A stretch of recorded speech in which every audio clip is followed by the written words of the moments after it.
Pour savoir si un mec il veut vraiment de vous, c'est très simple. Premier test, c'est le test du virement. C'est pas le montant, c'est pas la somme, c'est pas le virement en soi qu'on veut en fait, c'est le geste, ce qu'il y a derrière l'intention. Si tu viens vers moi et que tu me dis oui, je te veux, je te veux, je te veux, je veux que tu sois capable de me montrer dès le départ que tu me veux et que tu n'as pas peur de me vouloir. Comme analogie, le casino. Quand tu vas au casino, tu sais que tu as une chance sur deux de gagner ou de perdre. Tu savais qu'en entrant dans le casino, c'était probable que tu puisses perdre. Si tu n'as pas peur de me faire un virement dès le départ, c'est que tu n'auras pas peur. Et si tu me trouves des excuses dès le départ, c'est que tu me trouveras des excuses tout le temps. Ceux qui commencent restent. Deuxième test, c'est de savoir comment il parle de ses ex. On ne tombe pas forcément sur des bonnes personnes. On a le droit de cracher sur le dos de son ex, surtout si on a subi des choses qui nous ont fait mal. Mais un homme, en général, quand il parle mal de son ex, il le fait pour quelques raisons. La première raison, c'est qu'il va le faire pour que tu puisses te sentir valorisé. Oui, mais toi, t'es pas comme elle. Toi, t'es le genre de meuf que je veux, pas ce genre de meuf-là, parce qu'elle m'a fait du sale. Il y a aussi ce truc de trouver des excuses. Ouais, mais c'est de sa faute, si, c'est de sa faute, si. Troisième chose à faire attention, c'est les rushs. Par exemple, au début, vous êtes distante et que vous prenez du temps à répondre. Il va faire en sorte que vous vous attachiez très très vite. Par exemple, si pendant 1, 2 semaines, vous ne vous êtes pas trop parlé et que en 3, 4 jours, vous avez passé votre temps au téléphone et que le lendemain, il donne pas de nouvelles, c'est un red flag. En fait, il fait ça soit pour savoir si toi, tu es intéressé par lui, soit il fait ça pour changer la dynamique relationnelle pour que tu puisses courir après lui. Si tu vois que vous avez rushé pendant quelques jours et que du jour au lendemain, il ne te parle plus, lui parle plus. Un autre red flag, mais celui-là il est subtil, c'est quand l'homme cherche à contrôler votre identité. Par exemple, moi c'est un exemple tout simple, je suis matérialiste, c'est quelque chose que je proclame sur internet, mais c'est pas que sur internet, je le suis dans la vraie vie en fait. Les mecs qui m'approchent ont tendance à me dire mais toi t'es pas vraiment matérialiste, toi t'es pas vraiment comme ça, tu vois, t'essaies de contrôler mon image alors que je te dis que je suis comme ça. Et le fait que tu veux une posture où je dois prouver que je suis vraiment, ou cette posture où tu veux m'influencer dans mon propre image, c'est un red flag. Pareil pour vos tenues, votre manière de penser, votre manière de vous maquiller, peu importe, quelque chose qui concerne votre personnalité, dès que l'homme remet ça en question, c'est qu'il n'est pas prêt à valoriser cette partie de vous. Dernier test, c'est le test de vulnérabilité. Les hommes réagissent différemment à la vulnérabilité. Première réaction par rapport à la vulnérabilité d'une femme, c'est qu'il va l'ignorer parce qu'il sera mal à l'aise face à cette vulnérabilité. Il ne saura pas comment la gérer. Il va essayer de la fuir dans le sens où il va dire oula, elle est mal, je sais pas trop quoi répondre, je sais pas trop quoi faire. C'est quelqu'un qui va pas réussir à vous soutenir dans la vie. Cherchez pas. Deuxième réaction, il va s'approprier cette vulnérabilité pour que ça retourne sur lui. Ah, moi aussi j'ai vécu ça, je l'ai vécu comme ça, j'ai fait ci, j'ai fait ça. En gros, ta vulnérabilité devient la sienne, donc du coup, bah toi t'es effacé, donc pas valorisé. Troisième réaction, c'est la diminuer. Ah, mais ça c'est rien, il y a pire. Ou comparer sa propre expérience à la tienne. Ah, toi t'as vécu ça, ben moi j'ai vécu ça et ça c'était pire.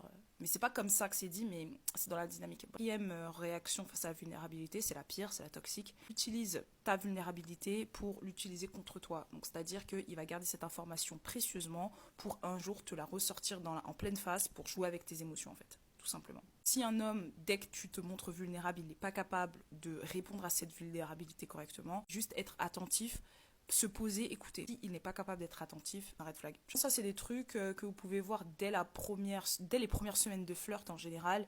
Ces 4 trucs-là, ils vont apparaître. Mes red flags chez un homme, la liste va être très longue, je vais aller très rapidement. Ne me laisse pas poster ce que je veux sur mes réseaux sociaux, ne me laisse pas m'afficher comme je veux sur mes réseaux sociaux, ne me laisse pas m'afficher à moitié à Walp sur mes réseaux sociaux alors que c'est mes réseaux sociaux et que même ma mère voit exactement ce que je poste et rien ne la choque, donc tu es qui toi pour me dire que ça te choque mon contenu. Un mec qui fait son rat envers moi, ça dégage. Il fait passer que son taf avant la relation alors que c'est lui qui voulait une relation avec toi, ça dégage. Un mec qui veut pas faire un effort vestimentaire pour toi, ça bouge. Qui remarque pas qu'ils ont tout le temps genre des crottes de nez ou des crottes d'œil, genre faut tout leur essuyer, genre limite faut que je mette le doigt dans le nez pour lui enlever. Pardon. Il porte des slims. Il porte des hugs. Il a toujours la flemme de te voir. Si tu kennes pas avec, forcément le soir, bah, il va te demander s'il y a un problème, alors que non, on a juste peut-être pas envie de ken tous les soirs, quoi. Qui connaît pas tes goûts et qui retient pas tes goûts. Un mec un peu trop à l'aise avec ta famille. Même si je suis d'accord qu'il faut être à l'aise et tout, c'est trop bien, genre mon mec est grave à l'aise avec ma famille, mais c'est une petite limite à pas franchir, tu captes, genre. Un mec qui paye pas ma part au restaurant. Un mec qui est pas prêt à tout pour toi. Un mec qui veut pas te mélanger à son groupe de potes, alors ça, remets-toi énormément en question si ton mec veut pas te présenter à tes potes et vice versa, parce que y a un gros souci dans ces cas-là. Ok, moi je fais des sorties avec mon mec, avec les potes de mon mec, on fait des sorties avec mes copains, enfin on mélange tous les groupes, c'est pas normal, sinon il y a un petit quoi, genre pose-toi la question de ce qui se passe quand tu n'es pas là. Liste de mes red flags chez un homme.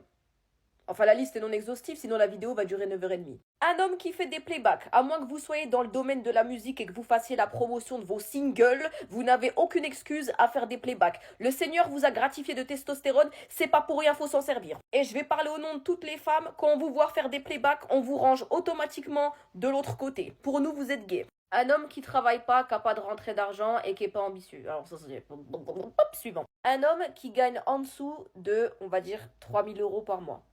3000 euros par mois en 2025, c'est très correct. Hein. Commencez pas à faire oui, non, mais c'est qu'une partie infime de la population qui gagne. Non, 3000 euros par mois en 2025, c'est très correct. Un homme avec un vocabulaire très restreint, à coup de si, ouais, on est là, hein. Je peux pas. Un homme qui va régulièrement en Thaïlande. Je sais, tu sais, les Thaïlandais savent et le Seigneur sait pourquoi tu vas en Thaïlande. Inutile de développer. Un homme qui a pour modèle de vie Tony Montana. Bref, un homme qui ne s'instruit pas, un homme qui se complaît dans son ignorance, qui pense que la vie, le monde s'arrête autour de lui, qui ne cherche pas à savoir ce qui se passe dans le monde extérieur. Un homme attiré par autre qu'une femme. Voilà, ça peut être attiré par d'autres hommes, des enfants, des animaux, des pots d'échappement. On vous demande juste d'être hétéro, c'est trop demandé. Un homme qui parle 24-24 de religion. Vous, je me méfie de vous comme de la peste, j'ai envie de dire comme toutes les femmes à l'heure actuelle, et vous pouvez vous en prendre qu'à vos confrères. Un homme avec une apparence d'homme mais un comportement de femme. Je pense qu'on s'est toutes comprises, mesdames.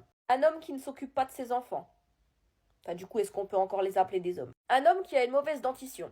Je peux supporter l'épais, les ronflements, la calvitie, les cernes, le surpoids, ce que tu veux. Par contre, si t'as les chicots de Samos de la team Nasdaq, ça va pas être possible. Un homme qui ne prie pas. On est des pêcheurs ici, pas des ingrats. Bien évidemment, un homme qui a une mauvaise hygiène, mais ça, c'est un red flag pour tout le monde, je pense. Un homme qui sait pas parler anglais. Perso, j'aime trop parler anglais, je suis bilingue, donc je veux que mon conjoint sache parler anglais. So, dear husband, if you're watching this video, you better have to learn English. Un mouton. Un homme qui prend pas d'initiative, qui suit le mouvement, qui suit la foule, qui a pas d'idée propre à lui, qui réfléchit pas de lui-même, phobie. Un homme qui a pas d'intelligence émotionnelle, mais il y en a pas beaucoup qui en ont, donc... Un homme qui n'a pas d'empathie. Quoique ça, c'est propre aux hommes et aux femmes. En fait, j'aime pas fréquenter des gens qui n'ont pas d'empathie. Évidemment, un cafard, un nuisible de la société. Par exemple, un homme qui jette des détritus par terre, qui crie dans la rue, qui met son enceinte à fond comme s'il était tout seul. Vous voyez ce genre de mec? Un homme qui a des addictions, que ce soit alcool, jeux de hasard, etc. Non merci, je n'ai pas signé pour une vie de bénévolat. Un prouveur, un homme qui filme tout ce qu'il fait, qui poste sur les réseaux tout ce qu'il fait, tout ce qu'il mange, qui montre s'il a des habits de luxe, des trucs. Bref, un prouveur, quoi. Un homme qui n'a pas le permis. Un homme qui met des photos de lui torse nu sur les réseaux sociaux, ou alors qui met une photo que de ses lèvres, ou de son regard. Oui, tu veux te prendre pour une femme, quoi. Franchement, j'en ai oublié plein, mais la vidéo, elle va être beaucoup trop longue sinon. Donc voilà, je m'arrête là. Et n'hésitez pas, mesdames, à me dire vos red flags en commentaire. Bon, j'ai un petit peu de temps devant moi avant de partir rejoindre mes amis. Du coup, je voulais absolument faire cette vidéo que je vois passer partout. Je crois que j'avais fait une fois une vidéo de ce genre. Mes plus gros red flags chez un homme. Attention, disclaimer, c'est mes avis à moi. Bien sûr, ça peut aussi changer d'un homme à un autre. Bref, on passe à la vidéo. Le premier red flag chez un homme pour moi, c'est un homme fumeur. Je suis quelqu'un qui ne supporte pas la cigarette. Je ne fume pas, je ne bois pas, je ne sors pas, tout ça, tout ça. J'ai une vie saine et du coup, j'ai du mal à avoir quelqu'un à côté de moi qui sent la cigarette. J'ai beaucoup de mal avec les odeurs, les mauvaises odeurs. Donc si tu sens la cigarette, tes doigts, que tu vas mettre tes doigts sur mon visage, tes vêtements qui puent, tu vas venir te coucher, tu sens la cigarette, les cheveux et tout, je peux pas. Flag pour moi chez un homme, c'est un homme qui préfère passer ses week-ends en soirée, en boîte de nuit, que des week-ends chill où on peut se poser, aller faire un restaurant, un cinéma, et qui propose rien en fait, juste c'est comme ça avec lui, je vais en boîte de nuit le week-end. Non, ça c'était quand j'avais 16-17 ans. C'est pas la prison, je suis d'accord. Mais c'est quelque chose qui va pas coller avec ma mentalité à moi. Peut-être les hommes qui ont eu trop l'habitude d'avoir toujours quelqu'un derrière eux, etc. Ben après c'est vrai que ça laisse de mauvaises habitudes et c'est des tue-l'amour je trouve. Quatrième red flag pour moi, c'est un homme qui n'est pas du tout entreprenant. Quand je parle d'entreprenant, c'est dans plusieurs choses, c'est-à-dire entreprenant dans la relation. Moi, je suis pas quelqu'un qui va dominer, j'aime aussi qu'on me domine dans le sens, j'aime qu'on me propose des activités, qu'on me propose des soirées, qu'on me propose des choses. Aussi quelqu'un d'entreprenant dans sa vie personnelle, quelqu'un qui a des idées, quelqu'un qui travaille ou qui a envie de créer des projets, etc. Pas quelqu'un qui reste et qui ne fait rien. J'ai besoin de voir ce truc de challenge en lui. Hot red flag chez un homme, pour moi, c'est un homme qui a une meilleure amie. Je parle en connaissance de cause, j'ai eu cette relation-là, c'est mort. C'est mort. Il faut pas m'écrire et me dire que une meilleure amie, ça peut être sain et il peut ne rien se passer. Non, non, non, non, non, non, non, non, on dort pas avec sa meilleure amie. Un autre red flag pour moi chez un homme, c'est un homme qui ne se parfume pas. Alors je sais, c'est tout bête, mais j'adore les odeurs de parfum, les odeurs corporelles. Moi, je suis quelqu'un, je peux tomber amoureuse de ton parfum. Et si tu le changes, je vais directement le capter et ça va me mettre pas bien. Donc ouais, un homme qui se parfume ou rien. Un autre red flag chez moi, pareil, c'est des petits trucs un peu minimes, mais c'est quelqu'un de plus petit que moi en taille. Je fais 1m72. Si je veux mettre, même si j'en mets pas souvent des talons ou quoi, si tu es vraiment plus petit que moi, ça va vraiment me déranger. Hot red flag, messieurs, pour moi, c'est un homme qui a absolument besoin de prouver, de se montrer. Si tu as toujours ce besoin de te mettre sur les réseaux sociaux, torse nu, ou bien de prouver, de vouloir avoir un peu l'attention des autres, c'est mort avec moi. Si tu cherches l'attention des autres au lieu de chercher mon attention à moi tout court et que ça reste en interne entre nous, merci, au revoir.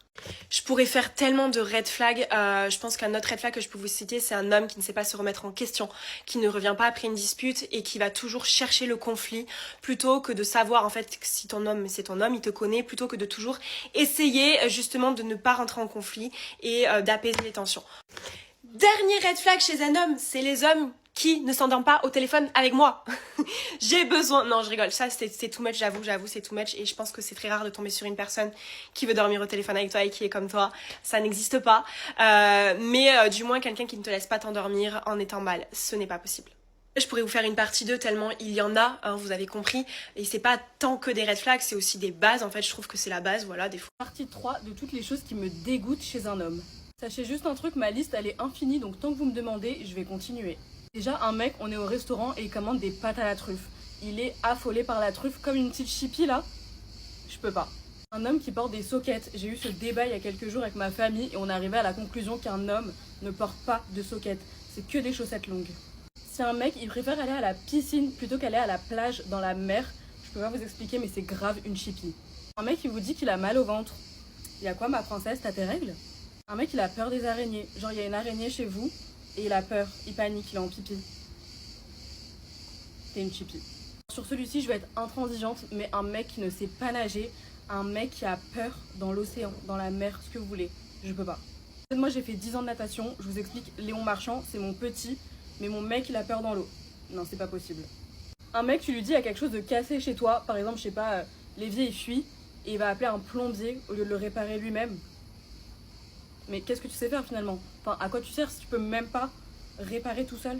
Et un dernier pour la route, et celle-ci aussi, je vais être intransigeante, mais un homme qui critique les femmes sur les réseaux sociaux. En fait, c'est tout le processus qui me dérange, c'est-à-dire il a pris son téléphone, il a parlé, il a filmé, il a fait le montage, il a posté, et dans tout ça, il s'est jamais dit que c'était une mauvaise idée.